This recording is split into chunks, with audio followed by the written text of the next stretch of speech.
नमस्कार, बहुत स्वागत है आप सभी का। आप देख रहे हैं न्यूज इंडिया और आपके साथ मैं हूं मनीषा शर्मा। शुरुआत कर लेते हैं बुलेटिन की बड़ी और अहम खबरों के साथ। सबसे पहले आपको बताएं, जहां पौड़ी में जय कंडोलिया महोत्सव का शुभारंभ हुआ और विकास कार्यों का लोकार्पण और शिलान्यास भी हुआ और इसी महोत्सव में सीएम पुष्कर सिंह धामी भी शामिल होते हुए नजर आए। रामलीला मैदान में इस कार्यक्रम का भव्य और दिव्य आयोजन किया गया। मुख्यमंत्री पुष्कर सिंह धामी पौड़ी गढ़वाल पहुंचे, जहां पर रामलीला मैदान में जय कंडोलिया पौड़ी महोत्सव का आयोजन किया गया, जिसका उद्घाटन सीएम पुष्कर सिंह धामी की ओर से किया गया और विभिन्न विकास परियोजनाओं की आधारशिला रखी गई। इस दौरान सीएम पुष्कर सिंह धामी ने कार्यक्रम को संबोधित करते हुए कहा कि आपने निश्चित रूप से उस उत्सव के माध्यम से हमारी सांस्कृतिक विरासत को बढ़ावा देने के लिए महत्वपूर्ण प्रयास किया है। ये वास्तव में एक सराहनीय आयोजन है। अब ऐसे में उत्सव हमारी संस्कृति और विरासत को बढ़ावा देने में मदद करते हैं। वे हमारे कलाकारों को एक मंच भी प्रदान करते हैं और बच्चों को मंच देकर उनकी प्रतिभाओं को निखारते हैं।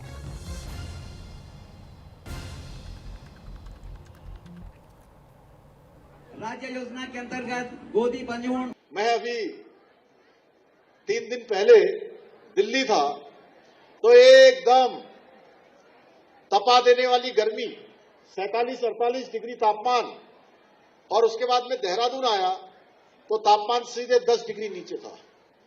और देहरादून से मैं उधम सिंह नगर था पिछले 2 दिनों से, तो वहां देख रहा हूं कि वहां भी पारा चढ़ा हुआ है। लेकिन आप सबके बीच में आते हुए एक शांति और सुकून यहां पर महसूस हो रहा है। शानदार इस पौड़ी की धरती को मैं बार बार नमन करता हूं, जहां प्रकृति ने इतनी शानदार हमको आशीर्वाद दिया हुआ है। हमारे गणी भाई बहुत शानदार तरीके से यहां पर बोल रहे थे।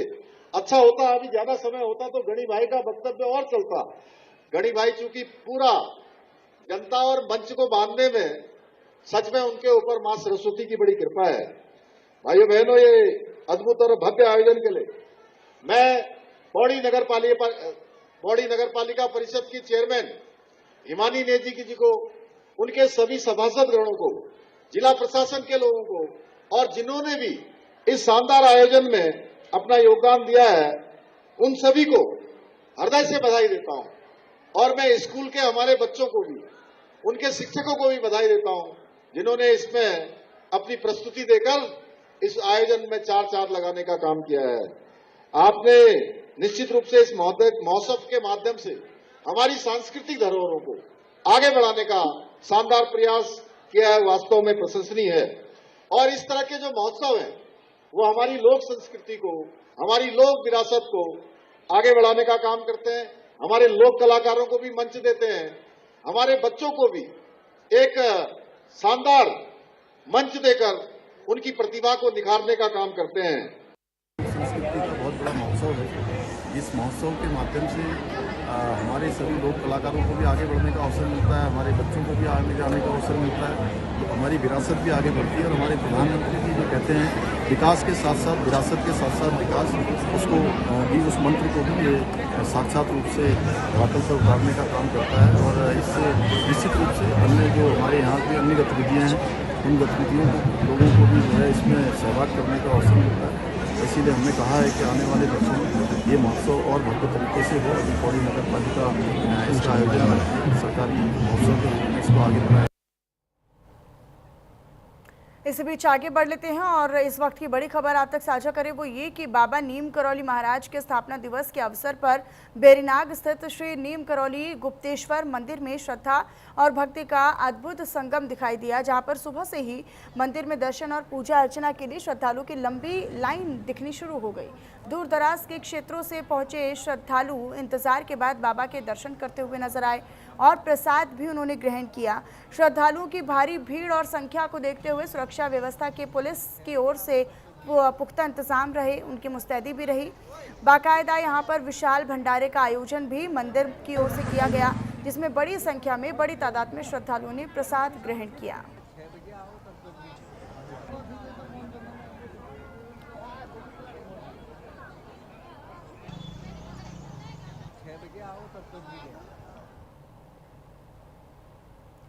इधर देहरादून में चर्चित अंकिता भंडारी हत्याकांड से जुड़े कथित षड्यंत्र मामले में दून पुलिस ने बड़ी कार्रवाई की और कार्रवाई करते हुए पूर्व विधायक सुरेश राठौर को गिरफ्तार किया गया। बीजेपी के राष्ट्रीय महामंत्री दुष्यंत कुमार गौतम की शिकायत के आधार पर दर्ज मुकदमे में आरोप है कि सुरेश राठौर और एक महिला सहयोगी ने सुनियोजित तरीके से फर्जी ऑडियो वीडियो तैयार कर बीजेपी नेताओं की छवि धूमिल करने और उन्हें चर्चित हत्याकांड में फंसाने का प्रयास किया। पुलिस जांच में सबूतों के आधार पर गंभीर धाराओं की बढ़ोतरी की गई, जिसके बाद सुरेश राठौर को बिहारीगढ़ फ्लाईओवर के पास से गिरफ्तार भी किया गया। कोर्ट में पेशी के बाद आरोपी को 14 दिन की न्यायिक हिरासत में जेल भेज दिया गया है। मामले की गंभीरता और संवेदनशीलता को देखते हुए दून पुलिस की कार्रवाई पर भी सबकी नजरें टिकी हुई हैं।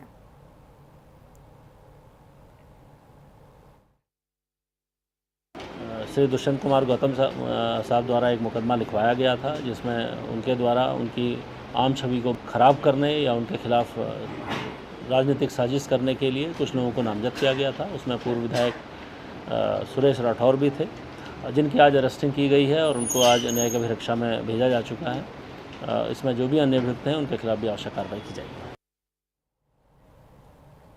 इधर विकासनगर के बैरागीवाला में हुए विनोद कश्यप हत्याकांड के तीसरे दिन भी मामला पूरी तरह से शांत होता नजर नहीं आ रहा। जहां एक और गांव में सुरक्षा के कड़े इंतजामातों के बीच शांति बनी हुई है, तो वहीं दूसरी तरफ पीड़ित परिवार अपनी मांगों को लेकर अड़ा हुआ है। परिवार का कहना है कि मुख्य आरोपियों के खिलाफ सख्त कार्रवाई और समर्थकों पर दर्ज मुकदमों को वापस लिए बिना वे अंतिम संस्कार की प्रक्रिया में सहयोग नहीं करने वाले। प्रशासन और पुलिस के वरिष्ठ अधिकारी लगातार परिवार से बातचीत में जुटे हुए हैं, जबकि क्षेत्र में पुलिस, पीएसी और अर्धसैनिक बलों की तैनाती जारी है। इस बीच स्थानीय विधायक ने भी परिवार को मुआवजा और सरकारी नौकरी का आश्वासन दिया है।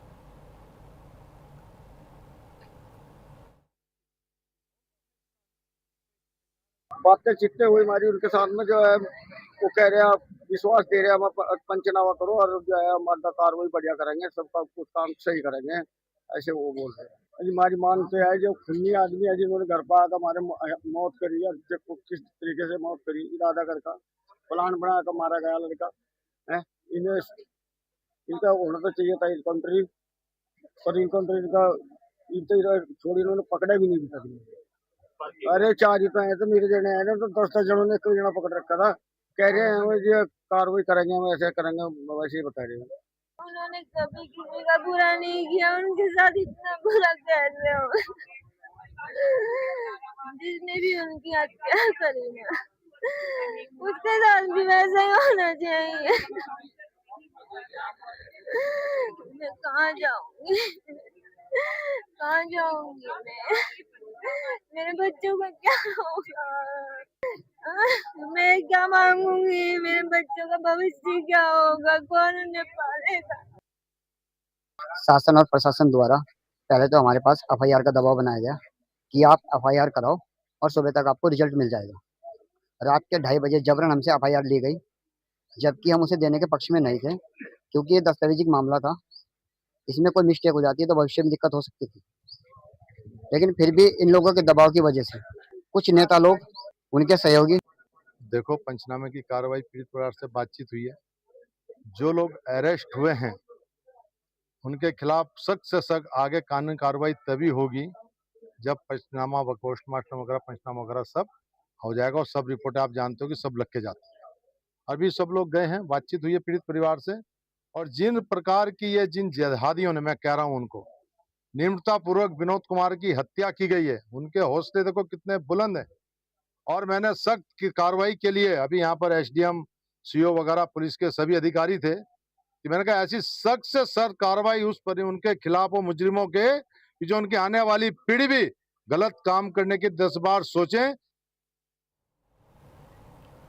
वहीं प्रधानमंत्री नरेंद्र मोदी के नेतृत्व में केंद्र सरकार के 12 साल पूरे होने पर उत्तराखंड बीजेपी ने प्रदेश भर में विशेष प्रवास कार्यक्रम की शुरुआत की है, जहां पार्टी का दावा है कि इस अभियान के जरिए जनता से सीधा संवाद स्थापित करने के साथ संगठन को बूथ स्तर तक और मजबूत किया जाएगा। मुख्यमंत्री, प्रदेश अध्यक्ष, सांसद, पूर्व मुख्यमंत्री और वरिष्ठ मंत्री उन तमाम विधानसभा क्षेत्रों में प्रवास कर रहे हैं जहां पर पार्टी को पिछली बार हार का सामना करना पड़ा या फिर कम अंतर के साथ, जहां पर पिछली बार बीजेपी जीती थी। बीजेपी का ये साफ तौर पर मानना है कि अभियान आगामी 2027 विधानसभा चुनावों की तैयारी में अहम भूमिका भी निभाएगा।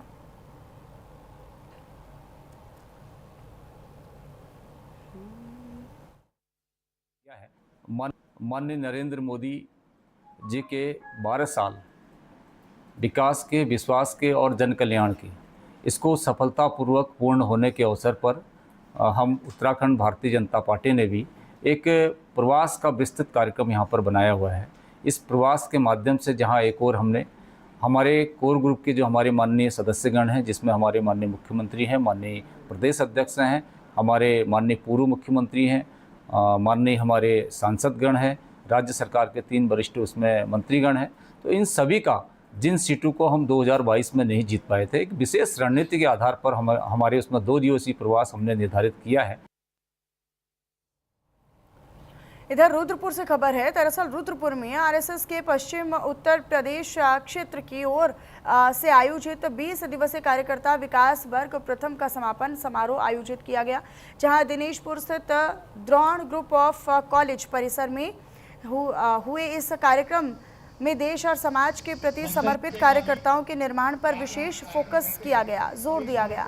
मुख्य वक्ता रवि कुमार अय्यर ने स्वयंसेवकों को राष्ट्र निर्माण में अपनी सक्रिय भूमिका निभाए जाने का आह्वान किया, जबकि वक्ताओं ने संघ के शताब्दी वर्ष को समाज के सभी वर्गों को जोड़ने का महत्वपूर्ण अवसर बताया, प्लेटफॉर्म बताया।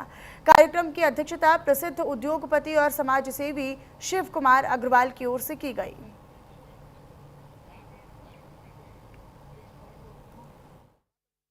वर्ग अपना चलाया जाता है।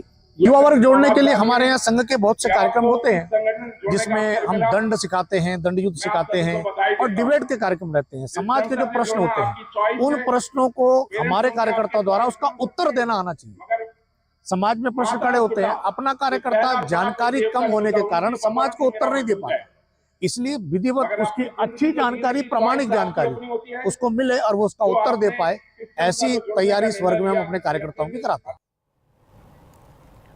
अल्मोड़ा से अगली खबर है। अल्मोड़ा में दरअसल बीजेपी के शक्ति केंद्र लक्ष्मीश्वर की महत्वपूर्ण बैठक का आयोजन किया गया, जिसमें संगठन को और मजबूत बनाने और आगामी कार्यक्रमों की रणनीति पर मंथन हुआ।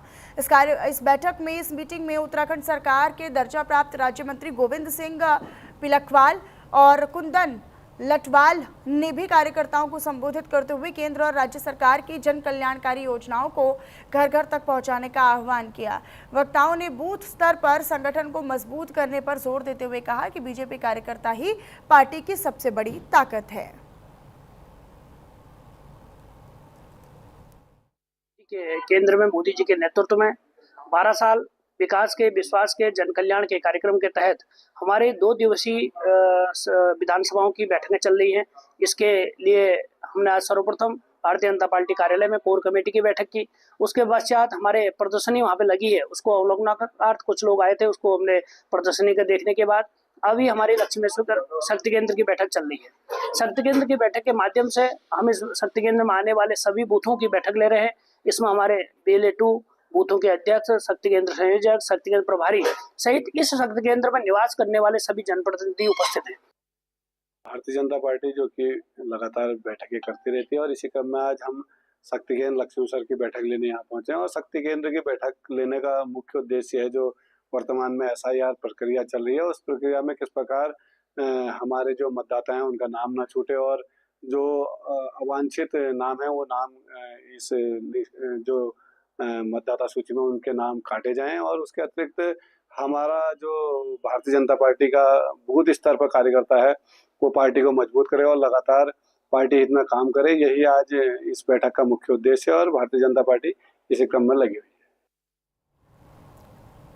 चंपावत से खबर है, जहां पर UKSSC की परीक्षा शांतिपूर्ण और सुव्यवस्थित वातावरण पे संपन्न हुई, जहां पर जिला प्रशासन की ओर से परीक्षा को निष्पक्ष, पारदर्शी और सुचारू रूप से आयोजित करने के लिए व्यापक स्तर पर तैयारियां की गई थी। परीक्षा के संचालन के लिए जिला मुख्यालय में 4 और लोहाघाट में 6 केंद्र बनाए गए, जहां पर प्रशासन की ओर से सभी आवश्यक व्यवस्थाएं सुनिश्चित कर दी गई थी। परीक्षा के आंकड़ों के अनुसार बनाए गए सभी 10 परीक्षा केंद्रों पर कुल 3417 अभ्यर्थी पंजीकृत थे यानी रजिस्टर्ड थे, जिनमें से 2151 यानी 2151 अभ्यर्थियों ने परीक्षा में हिस्सा लिया। सभी केंद्रों पर अभ्यर्थियों ने बिना किसी बाधा के परीक्षा दी और पूरी प्रक्रिया तय मानकों के अनुरूप रही। परीक्षा सकुशल संपन्न होने पर प्रशासन ने राहत की सांस ली।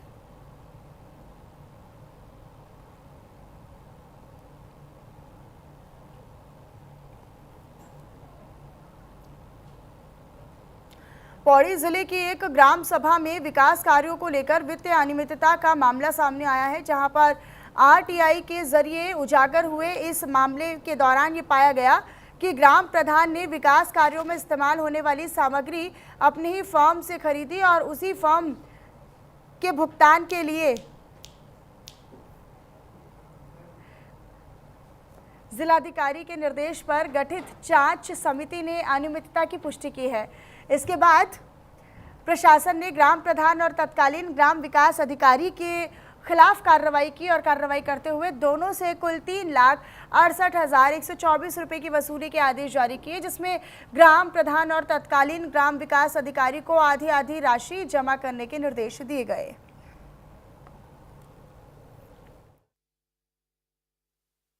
मेरे द्वारा ग्राम पंचायत धनाओं में श्री कमल रावत के खिलाफ मैंने एक जांच करवाई थी, जिसमें कमल रावत ने अपनी फर्म से मनरेगा के कार्यों में लगभग 29 बिलों में जो है अपने फर्म के बिल लगा रखे थे, माने कि अपने खाते में उसने पैसे डाले थे। और इस संबंध में जांच अधिकारी जो है जिला पूर्ति अधिकारी थे, उन्होंने सही जांच करके सीडीओ साहब को दी और सीडीओ साहब ने जो है इसमें वसूली के आदेश कर दिए हैं। ये धनाऊ में जो कुछ मनरेगा के कार्य हुए थे, तो उसमें यही शिकायत थी कि वहाँ के जो प्रधान हैं मिस्टर रावत, उनके द्वारा अपनी ही फर्म से सामग्री की सप्लाई ली गई है। तो प्रकरण में जांच की गई और जांच में ये हमारे जिला स्तरीय अधिकारियों से जांच कराई गई थी। उसमें तथ्य ये आया कि वास्तव में कुछ पीरियड का जो सामग्री है, मतलब उसमें ये था कि पहले एक कोई महिला प्रधान थी, उनके पीरियड में भी मिस्टर रावत की दुकान से या फर्म से सामान गया है, लेकिन उस समय मिस्टर रावत प्रधान नहीं थे। तो उस समय तक का तो उनका सही है, वो सप्लाई कर सकते थे, लेकिन बाद में वो खुद ही प्रधान बन गए और उन्होंने अपने ही फर्म से सामान की सप्लाई ली और पेमेंट किया गया। उत्तराखंड के मसूरी में फिर से बड़ा सड़क हादसा हुआ, जहां पर बड़ा मोड़ बालाहिसार के पास एक कार अनियंत्रित होकर गहरी खाई में जा गिरी, जिसमें 3 महिला और एक बच्चा सवार थे, जो गंभीर रूप से घायल हो गए। हादसे की जानकारी मिलते ही मसूरी पुलिस और एम्बुलेंस घटनास्थल के लिए रवाना हुए, जहां पर स्थानीय लोगों की मदद के साथ कार में फंसे 3 महिला और एक बच्चे को निकालकर मसूरी के उप जिला अस्पताल में भर्ती करवा दिया गया। वहीं पुलिस पूरे मामले की जाँच पड़ताल में जुटी है।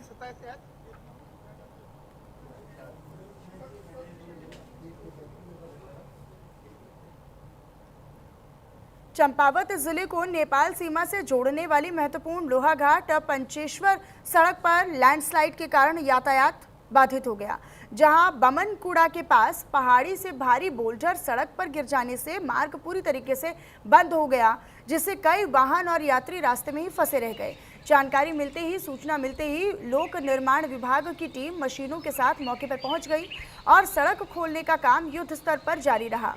प्रशासन का ये साफ तौर पर कहना है कि जल्द से जल्द यातायात बहाल करने के प्रयास किए जा रहे हैं।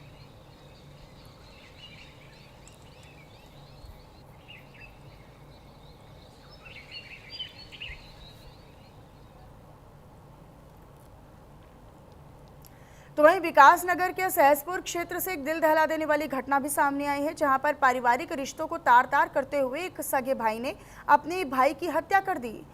बुढ़ी गांव में हुई इस पूरी वारदात के बाद इलाके में सनसनी फैल गई है, तनाव बन गया है। जानकारी मिलते ही पुलिस भी मौके पर पहुंची और तेजी के साथ कार्रवाई शुरू की गई। कार्रवाई करते हुए महज 1 घंटे के भीतर ही आरोपी को गिरफ्तार भी कर लिया गया, उसे पकड़ लिया गया। पुलिस अब हत्या के असल कारणों की जांच में जुटी है। अब पूरे मामले की हर पहलू से, हर एक एंगल से पड़ताल जारी है।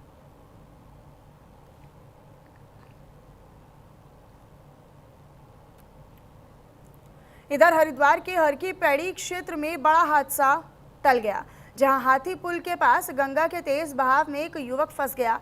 देखते ही देखते युवक हरिद्वार पुलिस की रेस्क्यू टीम ने तुरंत मोर्चा संभाला और साहसिक अभियान चलाकर उसे सुरक्षित बाहर निकाल लिया गया। हालांकि आपको बताएं कि समय रहते की गई इस कार्रवाई से एक बड़ा हादसा टल गया और युवक की जान बचा ली गई। पुलिस की मुस्तैदी, सक्रियता और सूझबूझ की हर तरफ सराहना हो रही है।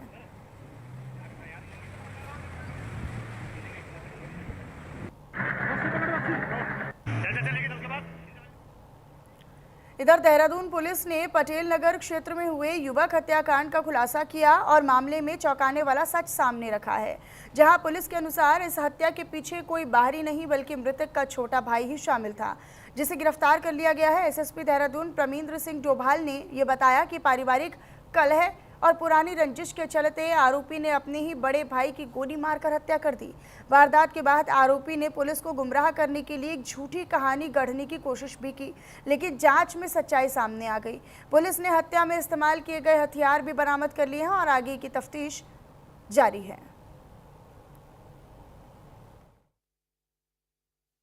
पटेल नगर थाना क्षेत्र के बुड्डी गांव में एक हत्या हुई थी, जिसको लेके लोगों में काफ़ी आक्रोश भी था। उसमें सभी उच्च अधिकारी द्वारा मौके पर पहुंच के उनको समझाने का भी प्रयास किया गया। जो हत्या हुई है वो सोहेल हारून नाम के एक व्यक्ति की हुई थी, जिसको घर के अंदर ही कमरे में गोली मारी गई थी। उसका जो भाई और जो उसमें मौके का गवाह भी था, उसका नाम साहिद है। उसके द्वारा पुलिस को ये बताया गया कि किसी व्यक्ति द्वारा उसके घर में घुस के उसके भाई की हत्या की गई है और उसके बाद वो वहाँ से फरार हो गया। रामनगर से अगली खबर है। रामनगर में विश्व प्रसिद्ध जिम कॉर्बेट टाइगर रिजर्व के सबसे लोकप्रिय पर्यटन क्षेत्र ढिकाला जोन में पर्यटन गतिविधियों पर विराम लग गया है, जहां मॉनसून सीजन को देखते हुए कॉर्बेट प्रशासन ने पर्यटकों की सुरक्षा और वन संरक्षण के मद्देनजर ढिकाला जोन को 15 नवंबर तक बंद करने का फैसला लिया है। भारी बारिश के दौरान जंगल के अंदर रास्तों और बरसाती नालों में बढ़ते खतरे को देखते हुए ये कदम उठाया गया है। हालांकि कुछ अन्य जोन में भी परिस्थितियां अनुकूल रहने पर डे सफारी जारी रहेगी।